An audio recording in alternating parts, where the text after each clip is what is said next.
The hunt for the world's most wanted drifter. In April 2013, a YouTube video dropped that would be watched over 22 million times and turn a 26-year-old Georgian driver into an international legend overnight. The footage showed a purple BMW M5 weaving through rush hour traffic in Tbilisi at speeds exceeding 100 miles per hour, drifting through intersections with pedestrians 10 feet away, threading gaps between commuter cars that professional stunt drivers wouldn't attempt on closed sets with safety crews. And the entire time, police cars sat parked on the side of the road watching it happen. His name was Georgi Tevzadze.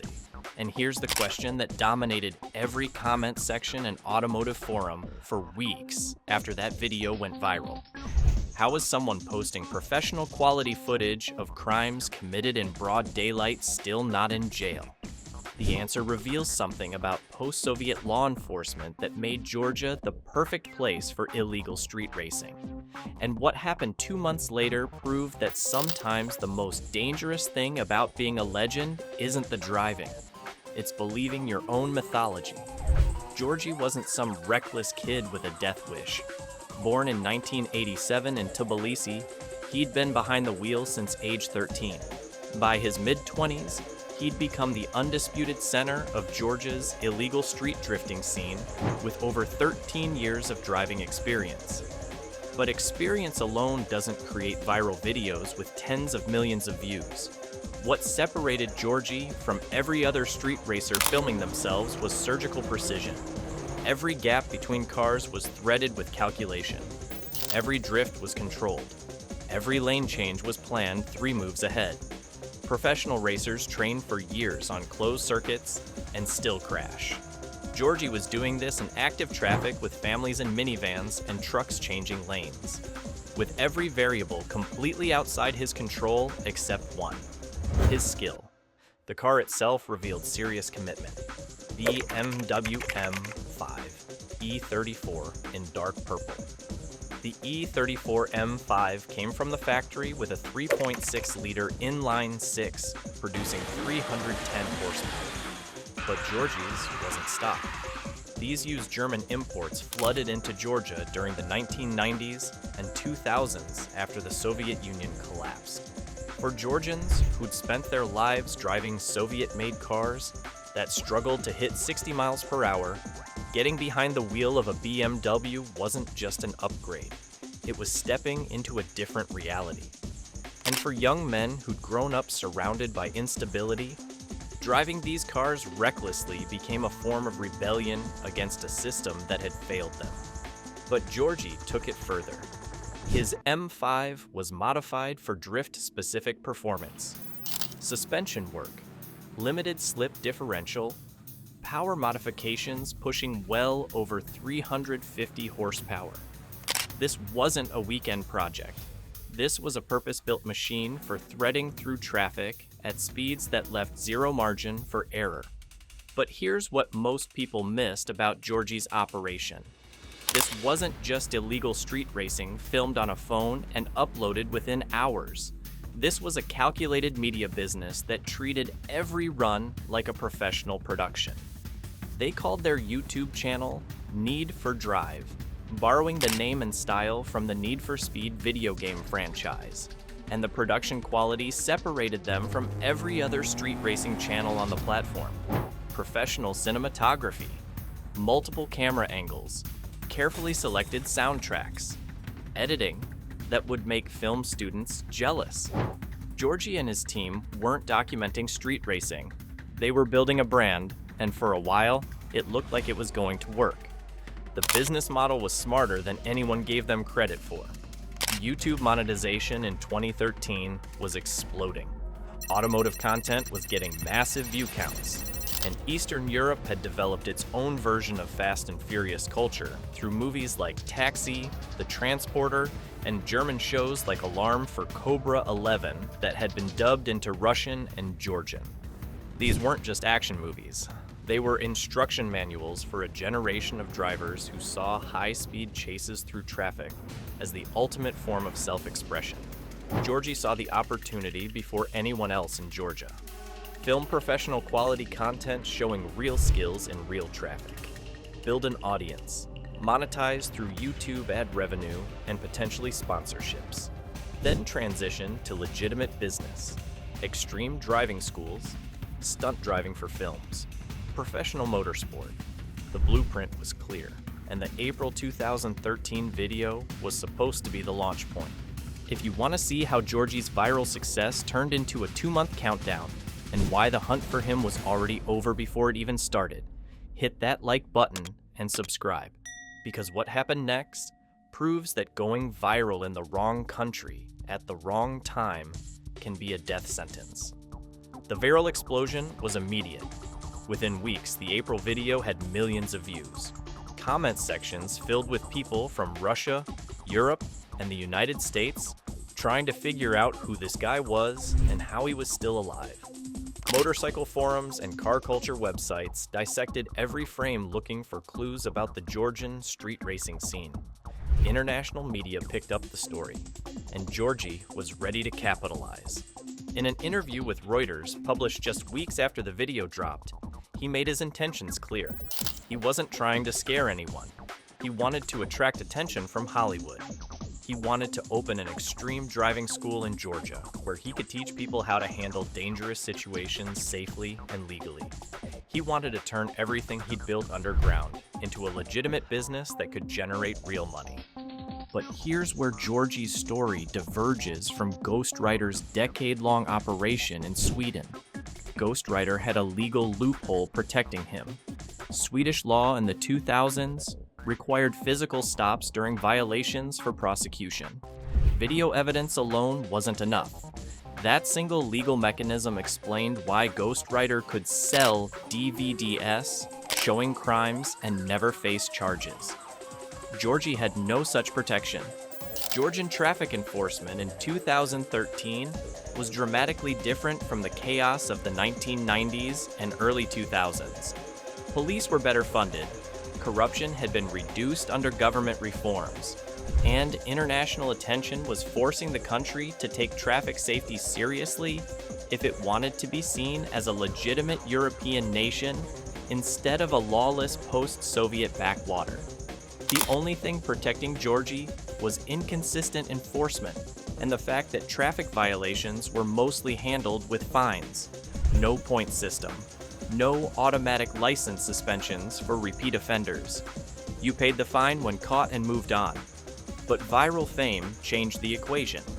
Compare this to Antonio Ginestri running as Squeeze Benz in Miami.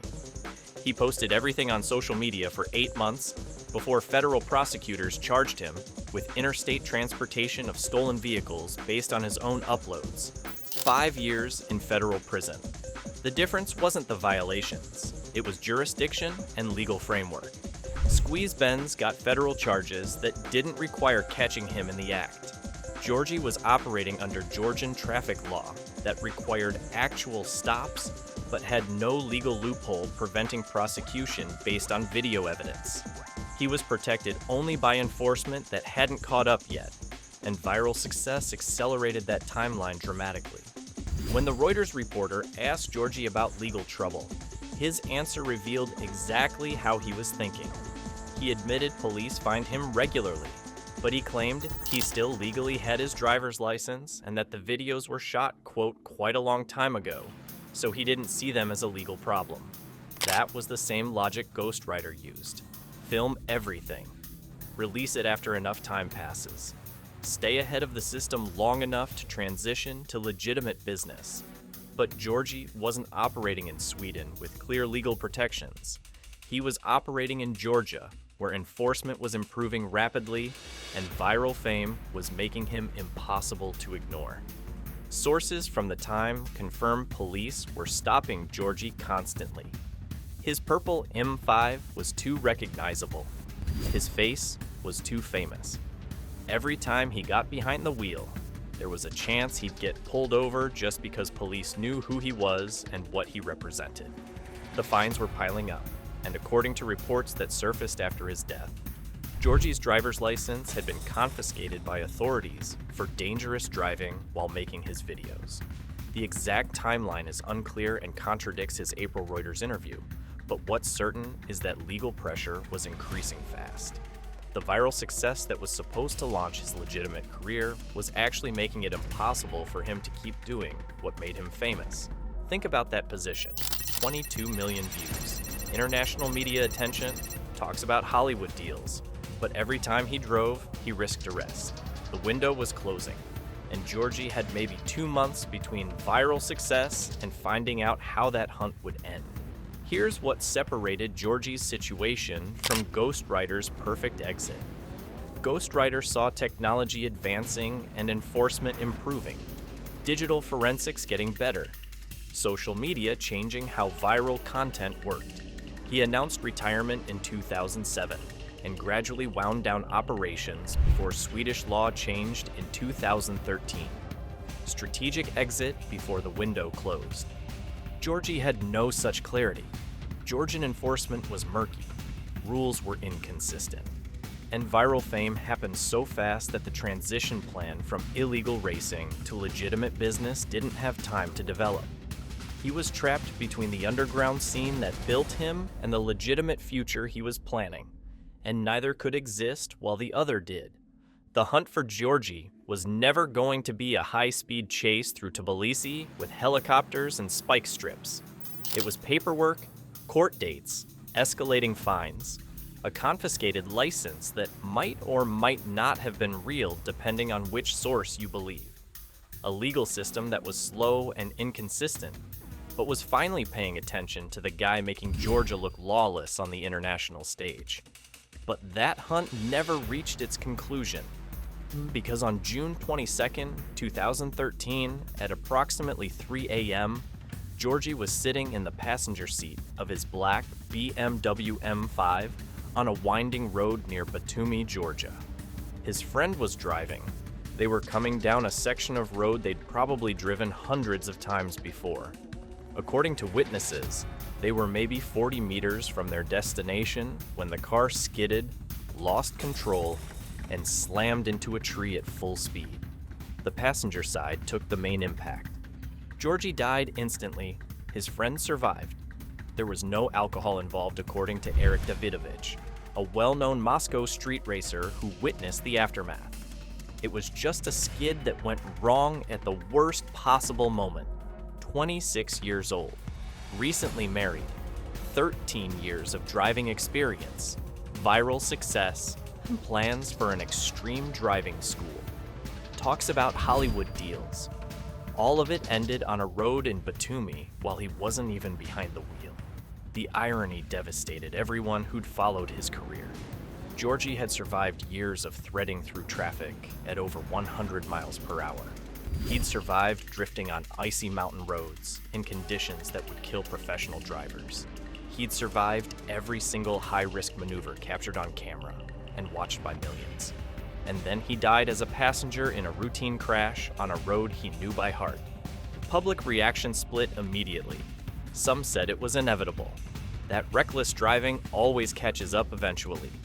Others mourned him as a genuinely talented driver who could have been a motorsport star if he'd been born in a country with better infrastructure and opportunities.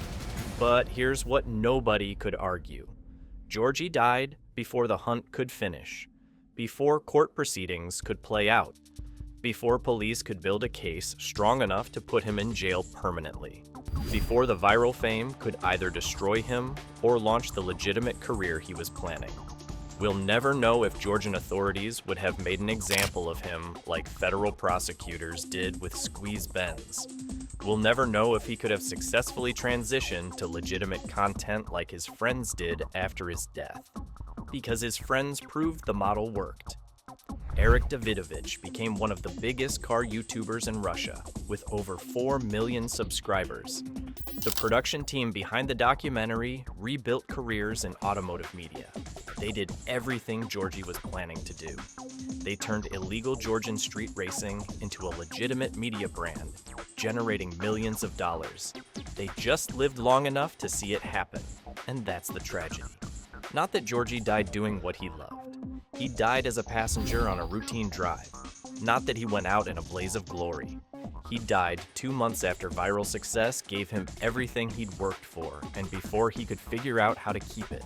3 drivers, 3 viral successes, 3 different outcomes.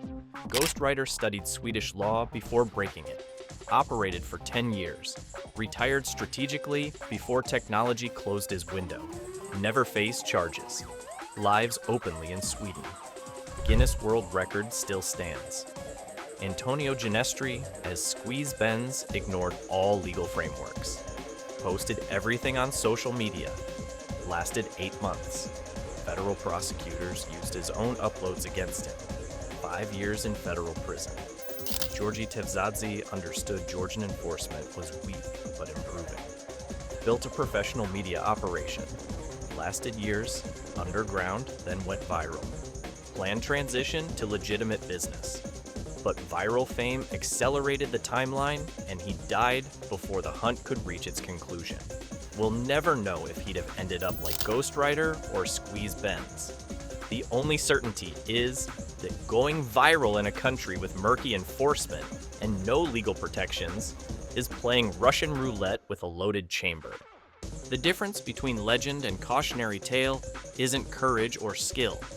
It's recognizing when the window is closing and having the discipline to exit before it shuts. Ghostwriter saw enforcement evolving and quit before it caught him. Georgi saw viral success as a launch point, not realizing it was also a countdown. And he ran out of time before he could figure out which one it was. When you watch street racers going viral today, remember this: views don't equal protection. Followers don't equal safety. And sometimes the most dangerous moment isn't threading through traffic at 100 miles per hour. It's believing that viral success means you've already won. Drop your thoughts in the comments. Could Georgi have made the transition to legitimate business? Or was the hunt always going to end badly?